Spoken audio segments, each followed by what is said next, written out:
on landscape in emergency, addressing the Syrian refugee crisis specifically. And I'm also the chair of the Landscape Architect Without Borders. There is a working group under AILA, the International Federation of Landscape Architects. And first I come from Italy, specifically from Sicily. And Sicily is an island in the middle of the Mediterranean Sea.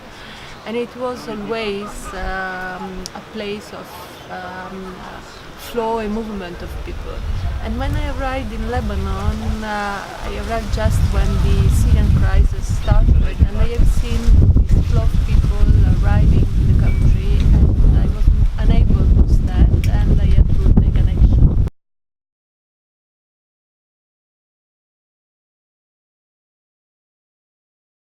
Camps in itself, they are built to segregate people. That's by definition. It's a way also to control, because politically the nation needs to control all the flow of people that are arriving altogether. And the way we tried to deal with was first to try to organize a kind of sense of community, because people that live in the informal settlement, normally they don't know each other. They are there by chance. And then our first job was to create this and to build this sense of community.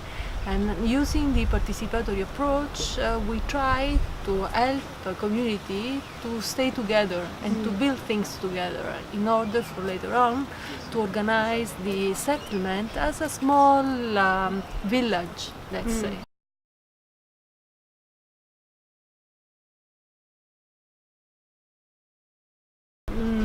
What we are trying to do is not to imagine or to produce projects that are well defined. It's to insert a process, to start a process with a community, and to empower community in take the lead and to continue the process. This is the only way of dealing with informality.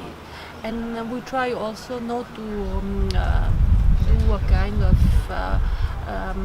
embellishment of the camp, because this has no sense, but we try to deal with the small problem that they seem small, but for people that have nothing and they have to deal with this issue every day, and they become really big. Then it was a matter of organizing a system that can support itself alone, without us.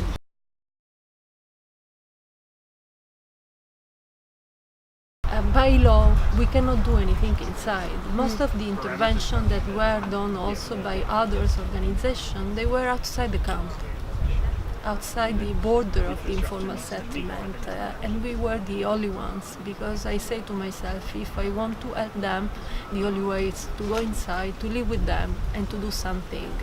Why they don't let you in? It's a political reason, and because also the land in which they live, it's private.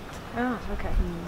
Then, and by law, if you start implementing something, then later you can have a kind of right on the land. Yeah. Then it's really a sensitive issue.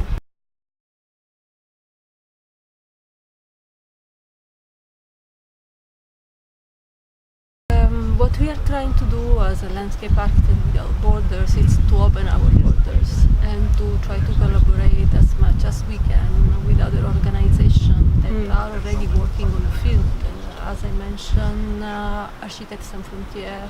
On the other hand, we are trying to collaborate with UNHCR, because they are the one in charge every time there is an event, there is a crisis. Inside of my university there is this group IUB for refugees, and there are different professors coming from different disciplines, and we are trying also to interact and to collaborate together. It's the only way to be effective. Alone we cannot do anything. Yeah. I think it's really an amazing thing to have professionals all together discussing about the future and what we can do to improve our profession. It's a new profession. And then the fact that we are debating on how to improve being a new profession, it's something really interesting. I'm not sure if architects or if engineers, they do the same, in questioning themselves how we can improve our profession.